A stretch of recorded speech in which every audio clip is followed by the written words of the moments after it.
So Steve, what I would like to do is, this session is about innovation. But what I would like to do, and the audience, to get to know you a little bit personally, to ask you a couple of questions about Apple, and then get to the point of innovation, if this is all right with you. Sounds good. All right. So I'm a big fan. I'm a big fan of your company. I'm a big fan of you, Steve Jobs, and you have created something incredible, one of the best companies of all times. Well, the amazing thing is I'm a big fan and read all about companies like Nextiva that are using technology to improve people's lives, and so it's supposed to be. So thank you. Hopefully we can follow your footsteps in some shape or form. So yes, that's what we're trying to emulate. And when you started Apple with Steve, did you have the ambition to make the incredible company that it became? Well, we sort of knew we were onto a big thing, but the reason we knew is because we had a prototype that was years ahead of the rest of the world, and that the home computer market was going to be big and growing. We totally believed it, but we had the right product. What would bring a computer into the home was one question. It had to play games. Nobody in their homes back in the days of big mainframe computers wanted to do inventory and sales figures and all the things that big computers did in those days, but they did want games. So games was a big part of it. And because I had designed arcade games for Atari, we were in a time when Atari, who started the arcade game business in Los Gatos, California, home of Netflix and my home now, I'm proud of that. Atari's games were hardware designs. That's a thing where you solder wires on chips together, and it can take a year to make a prototype of a game. And they were all black and white games at that time. The Apple II computer, which we had a prototype of, that I totally built and designed myself and all my thoughts, was the first time games would be color, and the first time games would be software. Think about that. The first time games would be software. A 9-year-old kid could type vertical equals 1, vertical equals 2, vertical 3, and make things move, colored things move on a screen. So we knew we had a hot product, and we thought that this market was going to be real. If the market's real or it isn't. The big computer companies were saying, no, it's just going to be a little hobbyist maker movement, and they weren't interested in, and that let us, my gosh, follow ideas without competition from the big IBMs and Hewlett-Packards and the big companies. I worked for Hewlett-Packard designing the hottest product of the times, the handheld scientific calculator, which cost, I don't know, a couple $1,000s at least of today's dollars, and a slide rule was $10. Every scientist and engineer had to use slide rules for all their calculations. Within 5 years, that Hewlett-Packard calculator got rid of all slide rules. No more were sold in the United States. Every engineer and every scientist had to have the Hewlett-Packard style calculator, and I got to design it. I didn't have a college degree yet, and so I don't know. So that was a consumer product that was very successful, and Steve and I thought that, oh my gosh, this market of making technology that gives human beings a little more power. A person with a computer can take a problem and type in a program and solve it. Like everybody's going to become programmers. That was our idea of the home computer market. Thank God we were wrong there. Never would have happened. A lot of our ideas about why the market would be so big were wrong. But the big companies put it down, and my company, Hewlett-Packard, making this great little calculator product, sales going sky high, every division of Hewlett-Packard losing money in a recession, except our calculator division made the whole company positive. Hewlett-Packard turned me down 5 times. I mean, the first time they turned me down, Steve and I were just going to start with our own little money, putting up all the money we had in the world, a few $100s each. We were going to make a PC board for $20 and sell it for $40 so that people could assemble my computer maker style easier. And Hewlett-Packard turned me down for the first time. And then we got a $50,000 order for completely built computers. These were the Apple I computers. The Apple I was the formula for a personal computer. Make it easy and human, a keyboard and a video display, and all of the costs fell into place to make it affordable. So the Apple I was the formula, but we knew that the Apple I was a kind of a phony short-term product that wouldn't stay around, wouldn't last, because before we ever shipped an Apple I, we had that Apple II computer. The first time ever that games were color, first time ever that games were software, and we knew that the Apple II was the big one, but we had, where do you get the money to build 1,000 computers? I mean, with the Apple I, what we did was we got 30 days credit to pay for the parts to build a computer. And we would drive the computer from where it was manufactured into the garage, which we used about 2 hours a week was all, made sure it worked, and then we drove it down to a store that paid us cash. I mean, that was like, you do with what the money you have. And now we had the real company. The second start to Apple was with this Apple II computer. And you hear about 2 kids in a garage, and we never really did anything you'd consider a company in a garage. We never talked about new products, did engineering, did designing, had tables where people worked. We hardly ever used it, hardly ever more than one person in the garage, very rarely. But there were 3 of us. Both times we started Apple actually had 3 people, but the real start, we had an investor. Steve owned some stock, I owned some stock, and the investor owned the same amount of stock. His name was Mike Markkula. And he directed us. He was the adult who told us, here's how we're going to have a company, and here's who we hire, and here's what their responsibilities are. This is how you set up a technology company, and you must be driven by marketing principles. And he would run marketing. And he had as much stock as us. So there were really 3 of us, and the adult is the one that set the formula. He started teaching Steve Jobs the principles of marketing because Steve didn't have the engineering background. And right away, and he was the one predicting, within 5 years, we'll be $1 billion company. And I thought, oh my gosh, every time you talk to somebody who's had more success in life already, they talk bigger numbers. They're allowed to talk bigger numbers because of their success. And I just thought, this is just ridiculous type of thinking, $1 billion. And he knew what he was doing. Right.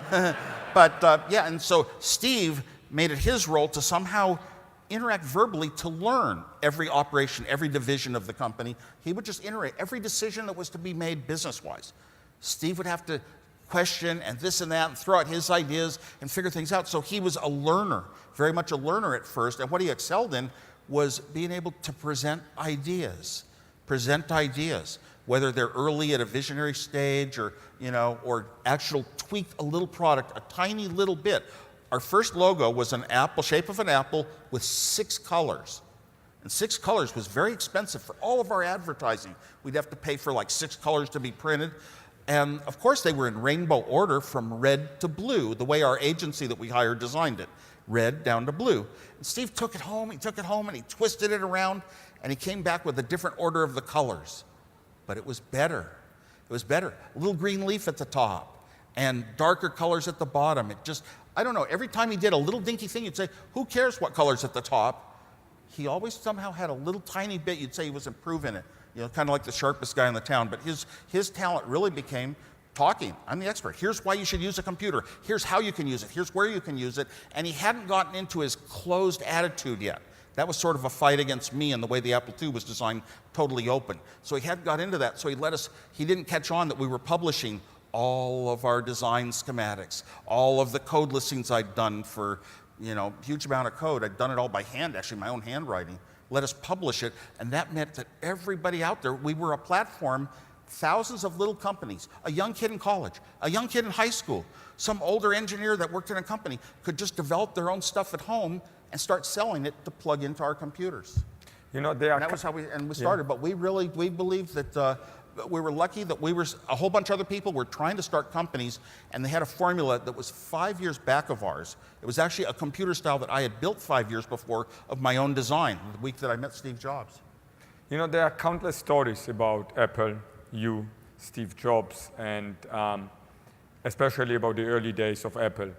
Are there any stories that they create kind of a misconception how Apple was created, or things that we don't know that you would say you will share it with us for the very first time that nobody else heard before? Well, yeah. The problem is everybody wants to go back. Oh my gosh, the beginnings of Apple was such a big thing. 2 kids in a garage, and we had an ad agency that kind of built up a lot of those myths, but there weren't a ton of reporters, business reporters, tracking every little thing you did back then. It wasn't seen as it was going to be big money-wise or anything. So we go back, and there are very few like videos or real things that were written and said that were done at that time frame. So a lot of it happens is taking the later Steve Jobs that brought us iPhones and on iPods and things that just made our life so beautiful, and taking him back like his vision of the Macintosh was how he was when we started the company.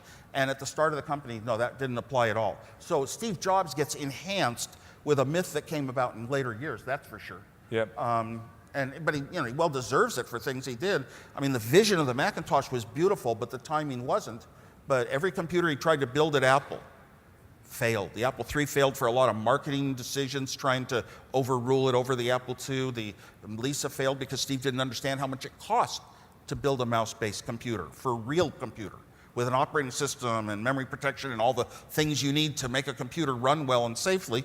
And the Macintosh was sort of a toy that was just a program to look like a computer. So it wasn't a real computer because Steve wanted to get the cost down, but he didn't really know what the guts of a computer were yet. So there were a lot of issues that he had where he couldn't execute. If executing means bringing together something that makes a profit for the company, all these computers failed really hard.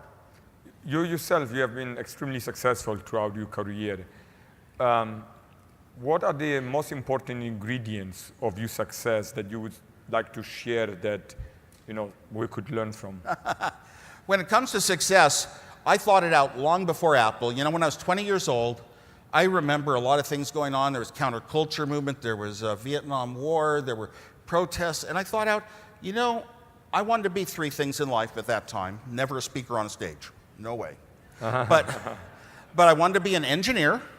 I wanted to be a fifth grade teacher, and I wound up doing this for 8 years in the public schools, kept it kind of private. And I wanted to be a joker.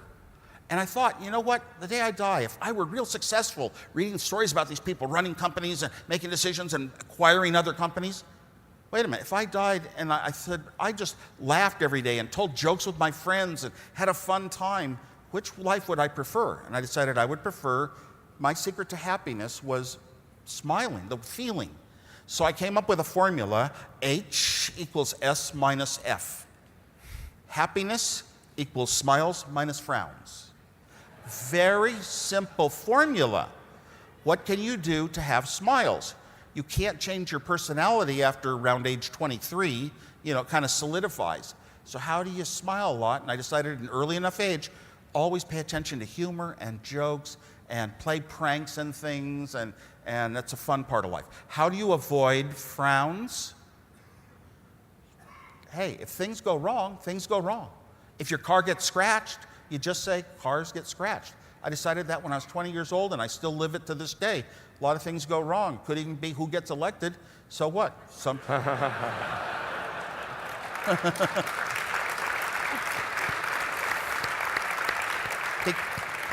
What matters is your own feeling, and you go on. If things go bad, you don't get all upset and feel frowns, feel bad things. You have to go on a constructive course, set a constructive course. What do I do to be constructive for the future? And I had that down. I had a lot of other formulas that let me be happy, and parts of it were types of goodness that had to be in me, caring about other people, not doing anything, even wrong things, without telling my parents. When we did some little illegal telephone devices, we told our parents, Steve and I both, and our parents said, just don't use our phones. So that was my formula. Now, I did change my formula a little bit in a later year after I'd had a plane crash, left Apple, went back to college to earn my college degree. Steve Jobs said, I put on some concerts. Steve said, you're not concerts, you're computers. You should be doing computers. And I said, well, I wanted to redo my formula to include entertainment as an important part of life. Movies, concerts, whatever. Music was always big to me. The day I met Steve Jobs, I brought him to my house and showed him all the Bob Dylan albums and the liner notes and the lyrics to the songs. So I changed my formula to H, a new formula. H equals F cubed. Happiness equals 3 F's. And the first F is food, but that means the necessities of life.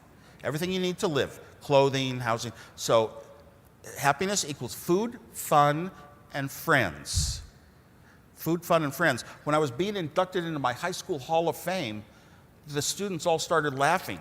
I had to go all embarrassed into the microphone. Oh, there might be a 4th F.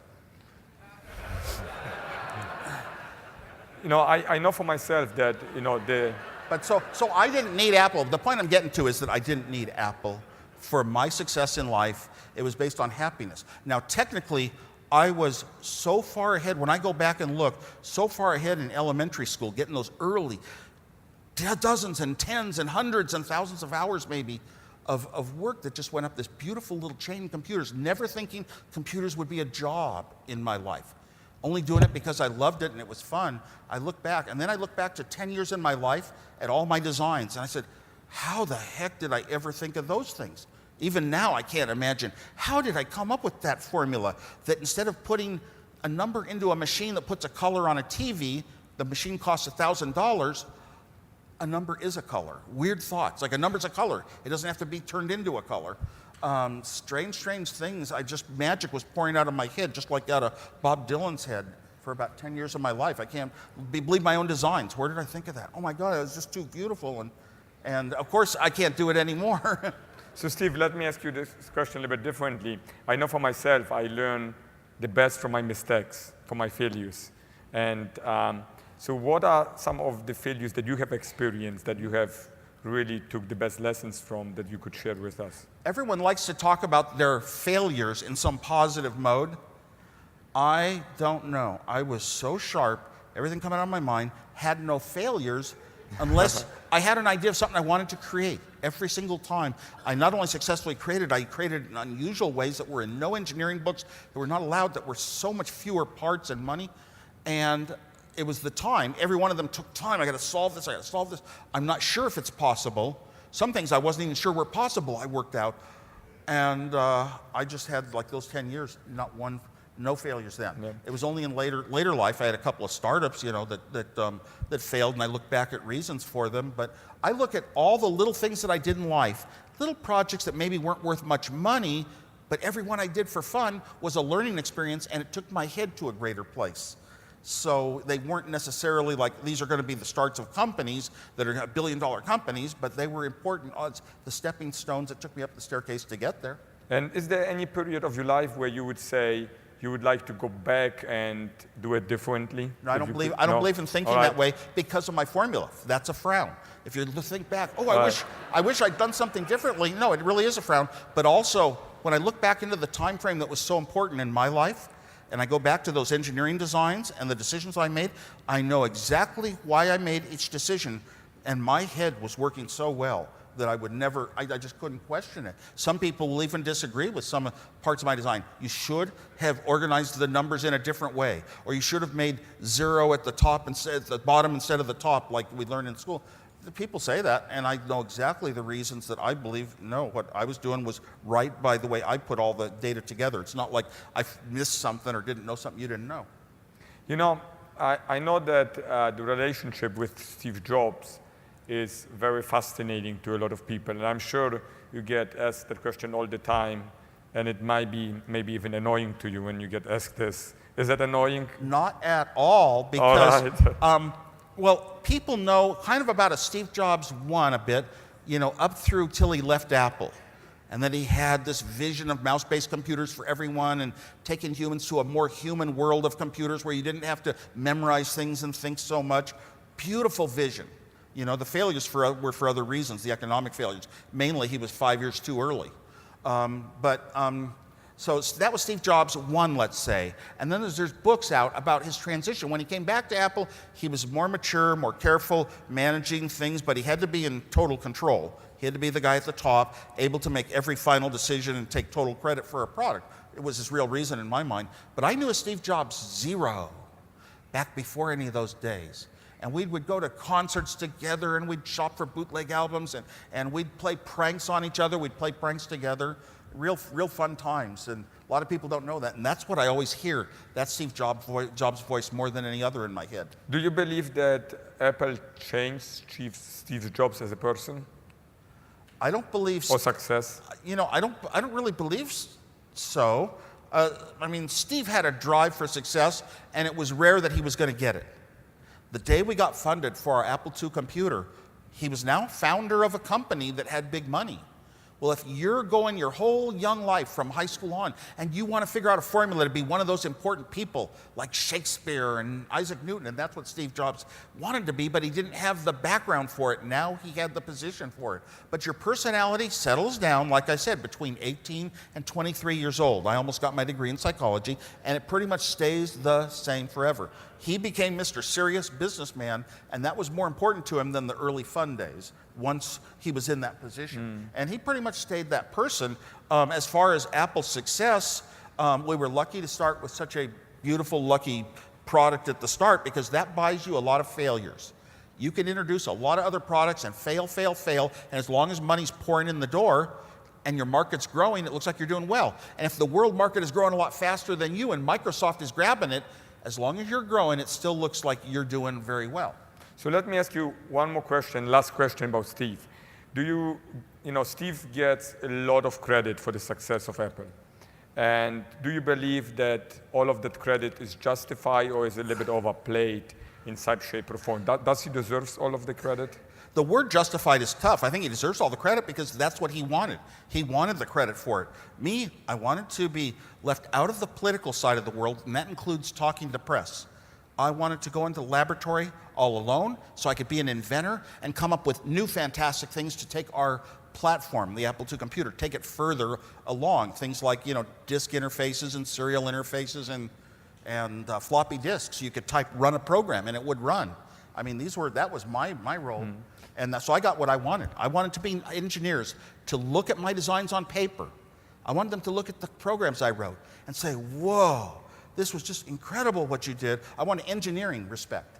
And Steve wanted to be, important. And to do that, he had to make the company ahead of all other companies. When we started, Steve thought, oh my gosh, we're going to be swamped in 6 months. IBM, big companies with a lot of money are going to stomp on us. It was our funder and founder, Mike Markkula, who said, no. We are a group of people with brains. IBM has a group of people with brains. If we are as smart as they are, we can keep our market share as the market grows, and they won't take it from us. So let me ask you a couple of questions about you, because we're here with you and it is about you, and we want to also hear from you how you see innovation and just generally how your life unfolded. But why did you decide to leave Apple? I mean, this was always kind of a mystery to me. I always get asked, why did I decide to leave Apple? And first of all, technically, I could say I never left Apple.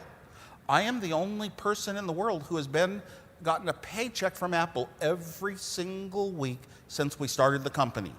Oh.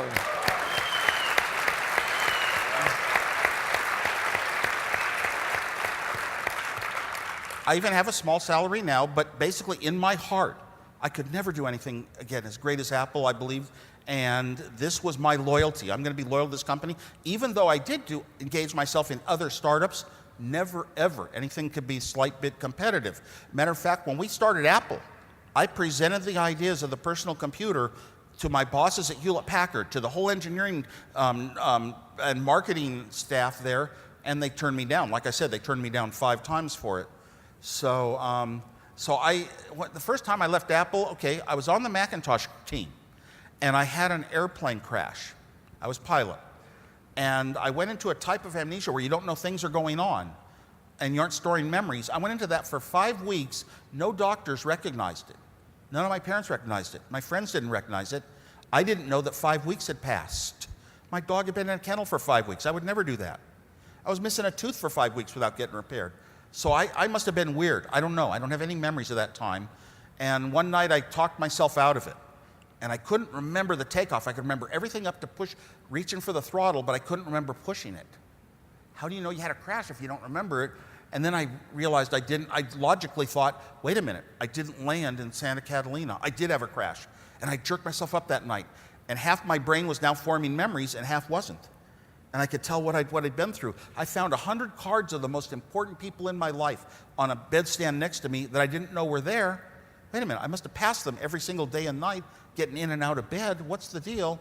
And it was really weird. So I called up Steve Jobs the next day, and I said to him, the Macintosh group is the most creative people in Apple. My best friends, Burl Smith, who never went to college a day in his life, has learned my technique of designing with the minimal parts, and he can design as well as I can. He designed the hardware for the Macintosh, in fact.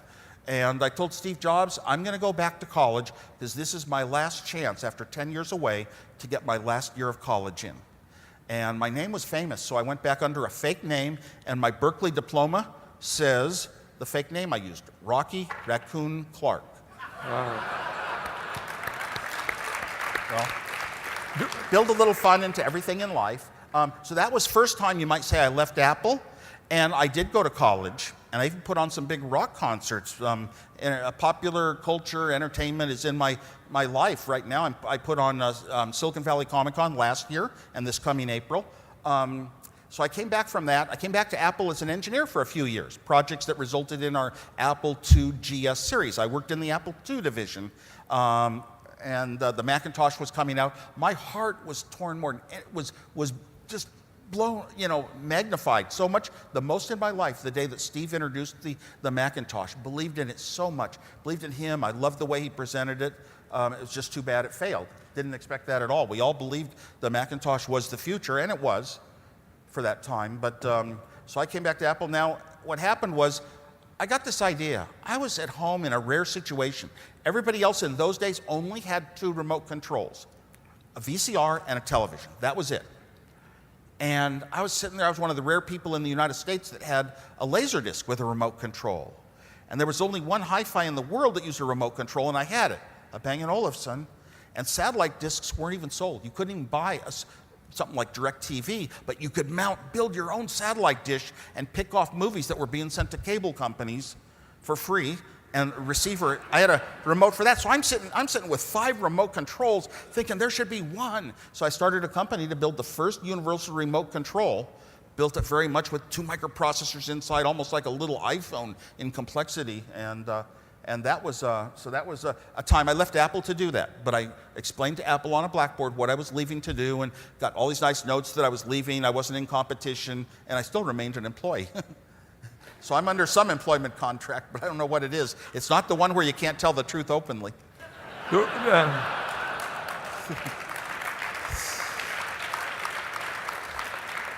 don't forget to ask about when we went public. Well, so let's go. Let's answer it. We almost passed that up, yeah, when we went public. We had an IPO. We were going to be very, very successful. And I thought it was so strange. Steve and I realized we'd made so much more than our parents, and then 10 times more than that.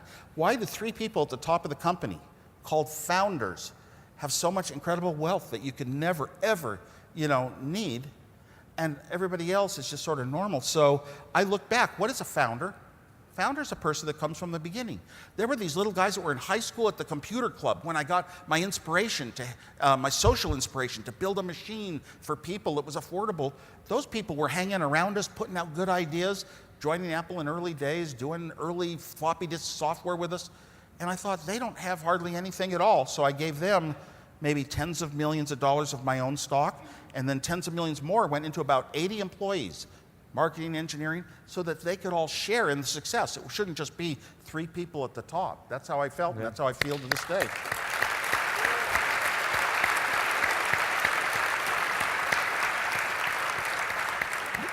So I brought it a little more into balance. This may be a little bit of a loaded question since you're still on the payroll. Do you believe in Apple today as you have believed in Apple in the early days? Whoa. That's a tough question. I've never been asked.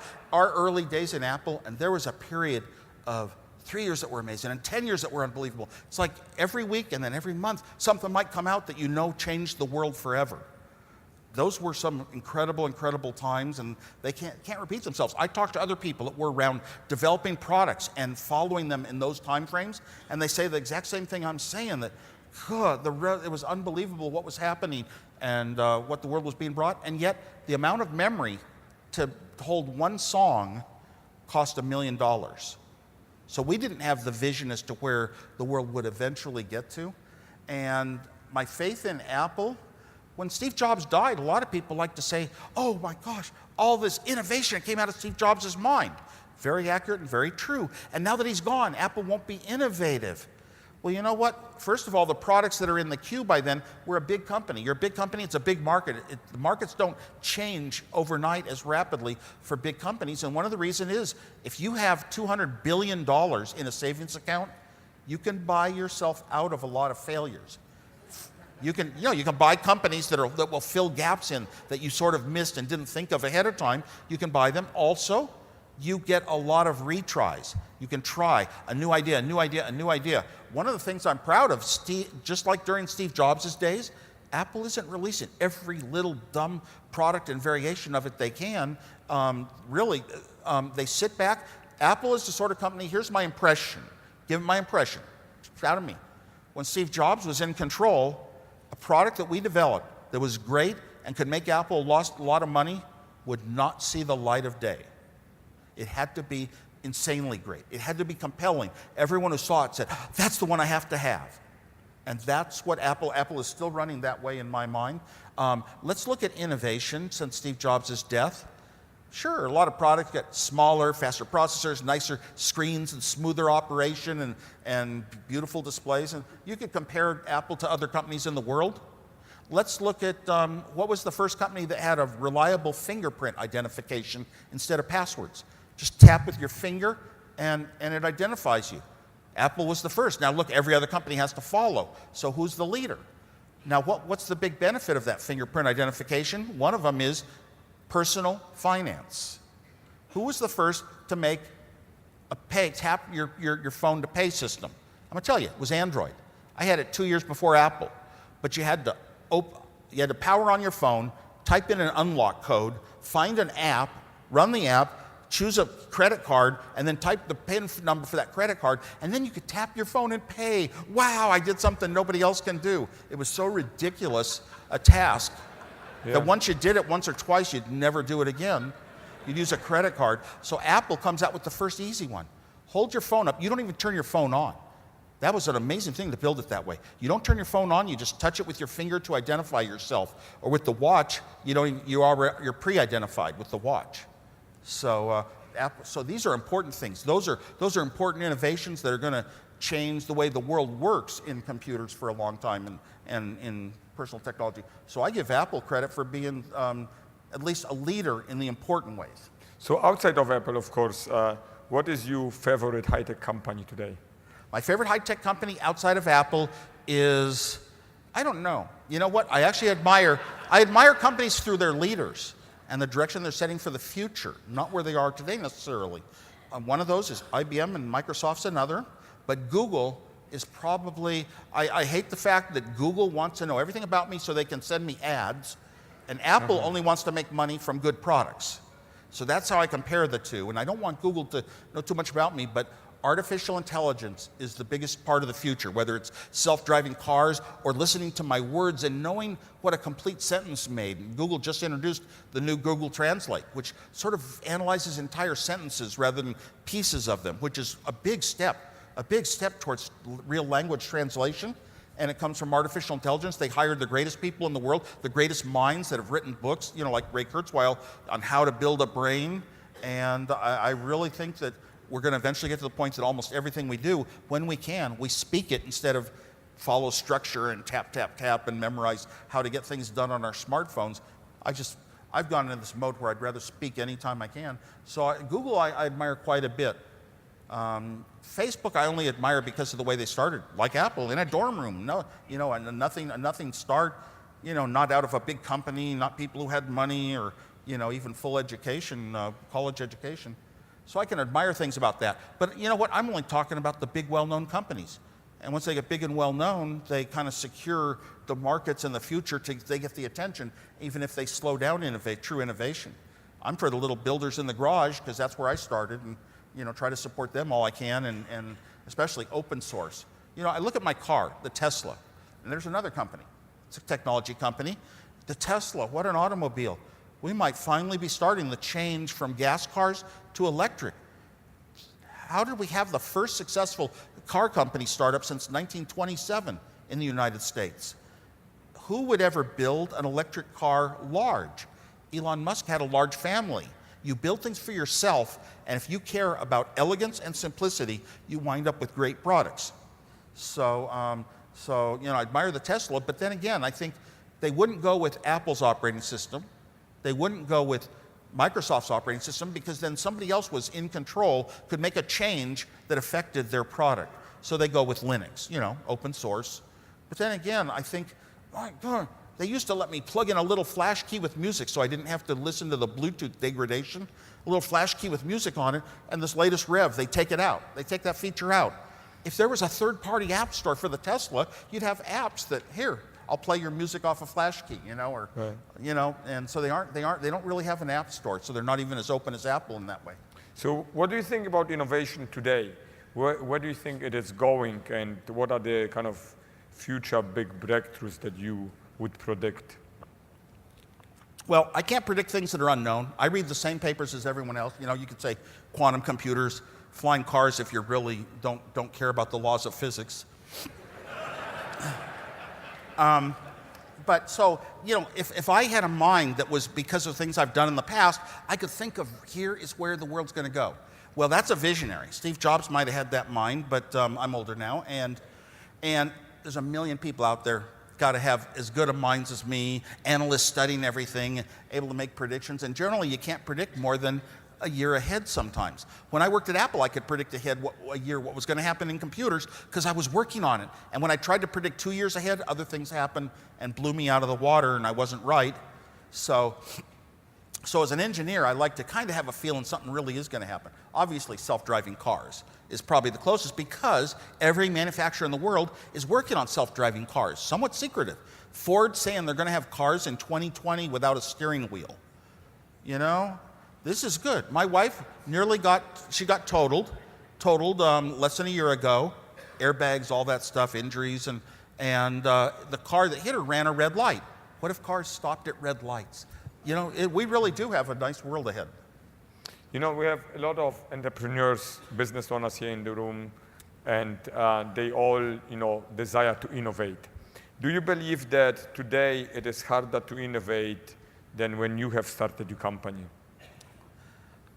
Yes and no. It's easy to get steps when you're young to build things nowadays. There are a lot of kits sold that are sort of little advanced computer kits, Raspberry Pis that attach to wires, to lights, to motors, to displays, and give you the ability to create a lot of stuff at this low level, which is where you get your learning to build the things that are home runs later in life. That sort of innovation for fun obviously still exists. When I was young, you could run down to a store. I guess you could still go to Fry's, but I don't like to go in there. You could buy parts. Yeah.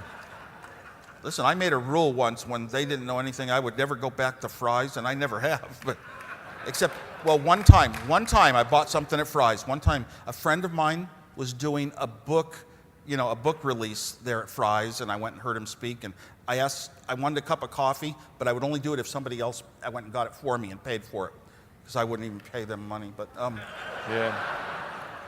Actually, the Fry's have been good people to charity and things like that.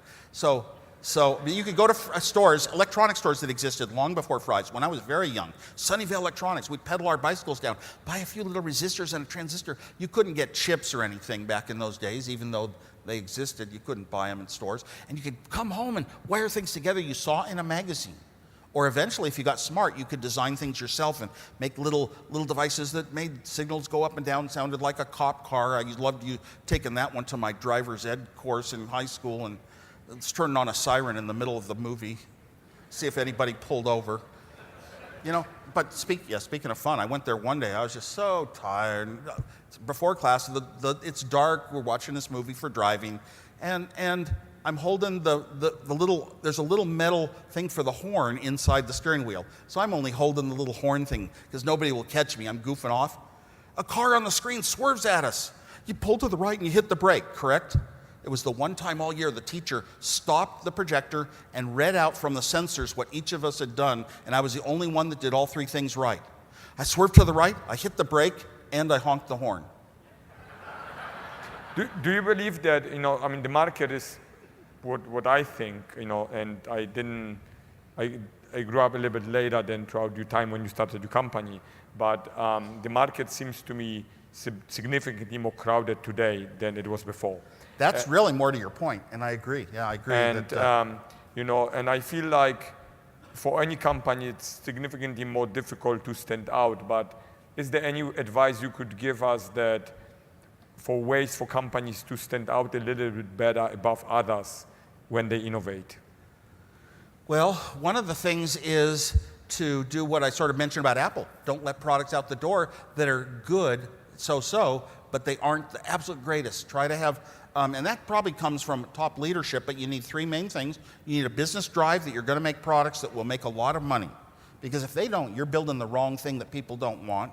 You got to have the marketing that wants it for themselves. Somebody that loves it so much, it has to be that pure and good. And that was Steve Jobs' greatest contribution. Every little nuance on the iPhone had to be right for a product he would use himself, and you got to have some great engineering. And great engineering doesn't necessarily come from university people who have already done what you're trying to do. You get a smart person who's never done something before in a certain category but knows how to build pieces to make things. They write the book. They'll put together something new in ways that has never been done before and come up with better things. Those people are generally hard to spot. They're young, they're in a maker community. Somebody who has actually completed projects, hardware, software, continually, all their life over and over and over, is generally going to be the better engineering. But you need real good business, marketing, engineering, especially for a startup, even a startup within a large corporation. Secondly, the big word today is disruption.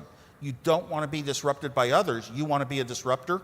And my proposal is that companies consider a chief disruption officer with a little staff in a building away from the main campus, not reporting to the CEO, reporting to the board, and studying all the different things going on in the world. And if they extend and become successful, what would it mean to your company? And being on the watch for that and looking for ideas that maybe something not worth money today is going to disrupt our competitors in the future, and we should put a small effort into it. But nobody thinks of it independently because you're always trying to crank the wheel, and it's the day-to-day operations that get high priority.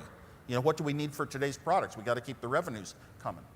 You know, and there's a big movement into creating great cultures in organizations, right? I mean, it came from Silicon Valley. Even our company is driven by creating great culture. And I don't mean candies and lunches, but really like-minded people in an organization driving towards the same purpose. What would you describe a great culture that can drive companies moving forward, especially in terms of innovation? Well, I came from engineering, so I always go back to, you want to have the brightest engineers that really can stand out, and other engineers say, whoa, we got some really bright ones here. This is even hard to keep up with where I work. I believe a lot more engineering orientation and not just marketing. Here's what people want. That's often fails at Apple. I mean, we failed with marketing step after step after step after step. Thank God we had good engineering. Was marketing strong at Apple afterwards or not really? Marketing strong. Marketing was in control at Apple. We had a product called the Apple II computer. And then Steve Jobs and the marketing side came up with the Apple III computer, which would be, because the Apple II computer had thousands of pieces of software selling worldwide, to sell this Apple III, we built in an Apple II. And it didn't cost much in chips, but you could boot it up as an Apple II, or you could boot it up as an Apple III, your choice, but you didn't get both at once, which I look back on as probably a mistake. But if you booted it up in Apple II mode to run all the software that was out there, the businessmen were buying computers for spreadsheets then. They were just buying them in hordes, and they wanted extra memory for bigger spreadsheets, and they wanted extra display capability boards they'd plug in. We built it into this machine, but then marketing told us to put chips in and extra money into this product to turn off those features if it was in Apple II mode, where all the software was. So it was like a lousy Apple II, and the Apple III had a lot of problems and failures, and that was just horrible marketing thinking. And how would you say people should think about creating the type of breakthrough innovation that you have created in the past? So in a way, what advice could you give to young people, to any individual, in terms of being able to innovate in a productive way, pragmatic way, and ultimately deliver results that you guys were able to produce? Well, a young person, I come from the engineering side, which I understand better, and I would urge young people to work on buy some kits and find out that you're interested in the sorts of things that engineering is. Logical thinking, mathematics, hooking parts together, building little robotics. From the time you're young, if you like that, and if your parents give you enough resources, spend a lot, tens of hours, hundreds of hours, spend your 5,000 hours, 10,000 hours on your way up, doing little things for fun, but getting good at it. And then you'll be capable of having ideas and writing the book yourself and saying, here is a new way to do something. Other people, you'll be able to become a creator. Creator means you take an idea, turn it into reality, but not just copy things that you've learned in a book. It's like when you go to school, you get called intelligent if you have the same answers as everyone else. And they aren't your answers. They're answers out of a book, at least in the STEM subjects. That wouldn't apply to, painting. So if it's like everyone else, if everyone else has the same abilities, come up with the same ideas, read the same books, copies the same design out of a book, roughly, what's your advantage? Don't. Try to be, try to find what you're good at and try to be great. Try to be one of the best in the world. For one thing, school, even the university, even your first job where you're earning money to pay for your apartment, those are good holding spots, but you still have a lot of free time that's your own. And on your free time, don't just say, everybody find out what people do. I'm just going to go out and party and I'm just going to watch television. No, you're young. You have the most mental energy and abilities and physical energies to stay up late at night. Work on some of your ideas. Try to turn them into reality when you're young, and you'll not only have a better chance of coming up with a big one. It's not guaranteed. You can do all these things just right. Anybody gives you a formula. Here's what you should do to be good and innovative. You can do all that right and still not be successful with it, but it gives you a lot better shot at coming up with what I called the home run. Let me kind of pivot a little bit from tech and talk a little bit about business again. And a lot of here, our partners, our customers in the room, they have founded their businesses. They are running their businesses, and they have formed partnerships with other individuals, just like you have formed partnership with Steve. And what do you think are the most important ingredient to look in partnerships so they are successful? Because partnerships are like marriages. In order for them to thrive and be successful, they have to complement each other. Well, I believe very much in that wording. There's some partnerships where, we still control you. We have it written so that we can always get out and control you because we're bigger. Usually the bigger one, prevails. My idea of partnership should be very much like marriage, that the two of you become very much one, and all of your customers, anything you can do to support their needs and help them achieve their success, you should go to. I go back to early days at Apple when I'd answer the phone myself. I wouldn't even let it ring at an assistance table. Had to come right to me to answer questions, to get people, understanding things or well further along on the products they were developing. So that's important to a platform company. A platform should look at all these people out there are helping support our platform and even sell it to the world in the future. And they are our most important asset. We live in a very interesting time. There's a lot of investment in Silicon Valley going into companies right now. And do you believe that we are living once again in a tech bubble? And if yes, then how would you describe it and why? And again, if the answer is yes, how can companies protect themselves from a tech bubble? Nobody sees a bubble till it happens, right? Yeah. Or a few people say, I predicted it. Well, there's some people always predicting a bubble around the corner. And it could well be. There's an awful lot of those startups for things that don't take huge existing companies to build, Internet of Things. A lot of ideas that aren't out there yet, new little appliances in our life and how they can be connected to the internet and become big. And we're just at the start of that. But if there's an awful lot of investment in many little companies and it doesn't pan out really, really hugely, then it's a bubble. And you find out after the fact when the bubble exists. I see a lot of people in Silicon Valley, but there are other technology areas of the country where almost as many people, percentage-wise, work in technology. And when you have a lot of companies, there are people, especially young people who've been through business school, and people who've worked in existing companies. I know how to start a company. I have an idea, and I'm going to write it down on paper. And I know how to write the spreadsheets and do a business plan, and I'm going to go sell it to one venture. I'll meet 60 venture capitalists, and maybe one of them will be good and understand my idea and go for it. Wait a minute. Around the world, there might be 100,000 people writing down the same idea, or not, but just not going out and raising money. Ideas alone aren't worth much. It's actually those who do it. And I say that the business people think once we get funded, then we'll go hire the engineering to create it. Engineering's a blind spot. It doesn't make products great. Again, we can buy the engineering in India or China or Russia or wherever, Mexico. no, I say start the company. You should have some great engineering, and before you raise money, you should have a working prototype, or at the minimum, at least a virtual model on a screen that somebody can operate interactively and feel how this product's going to work before you raise the money, because then what you have is a lot easier to understand that it is worthwhile, and you'll own a lot more of what you've created.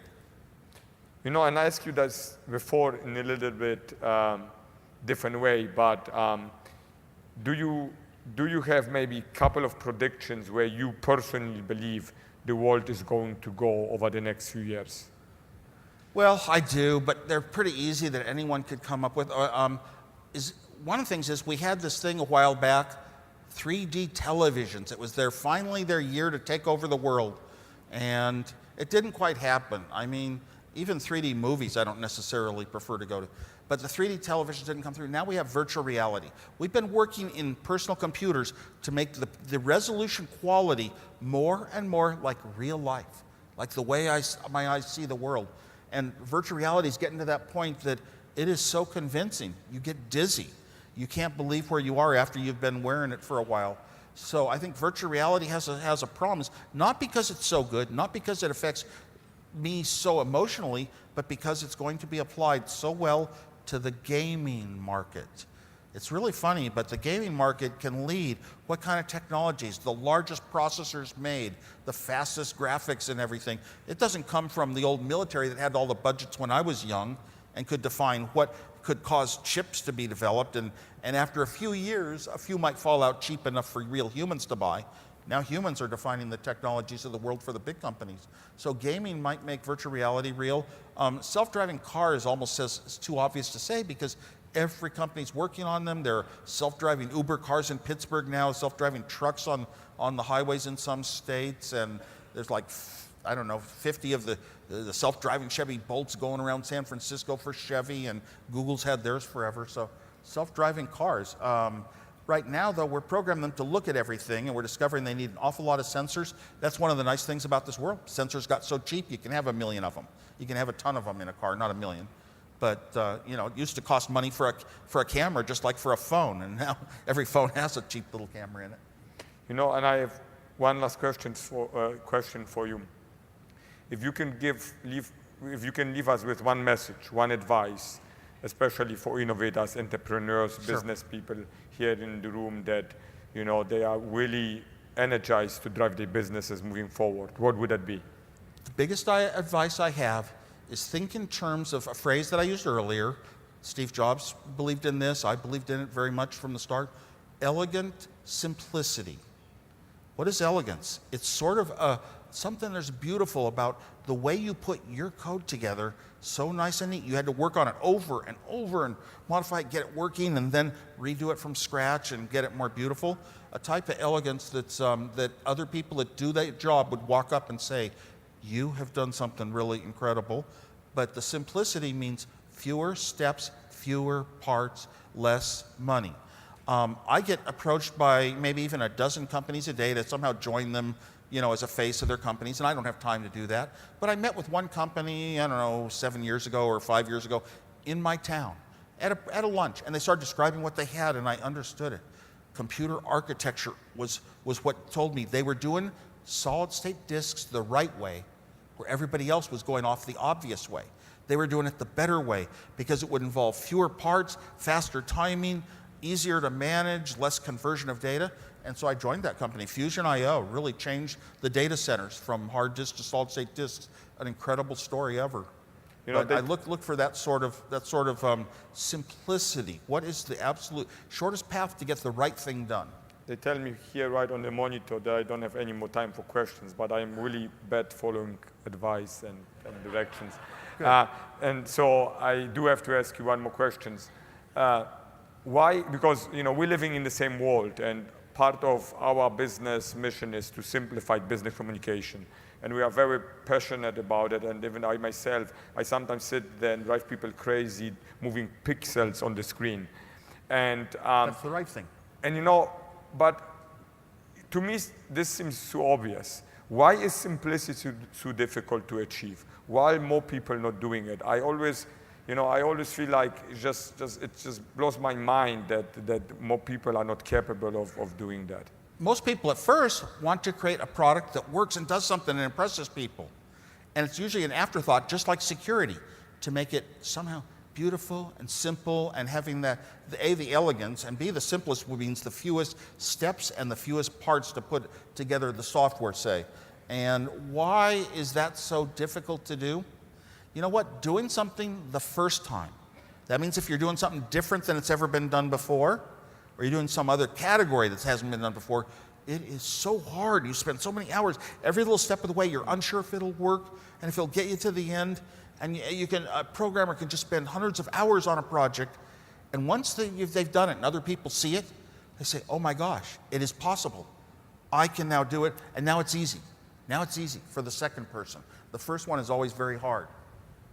Yeah, I would. And that's just what this is. You have to be willing to put in a lot of time and keep it secret. You know, Steve Jobs didn't show Bill Gates the iPhone the way he showed him the early Lisa Macintosh computers. So keep it secret and work on it until you're sure it's reached that level. I would like to thank you. This was very insightful. I think we all have learned a lot. And thank you for joining us here. This is our final session for the day, and this was, you know, we designed it this way because we wanted to finish our conference on the high note, and we did. And so thank you very much, and I wish you all the best.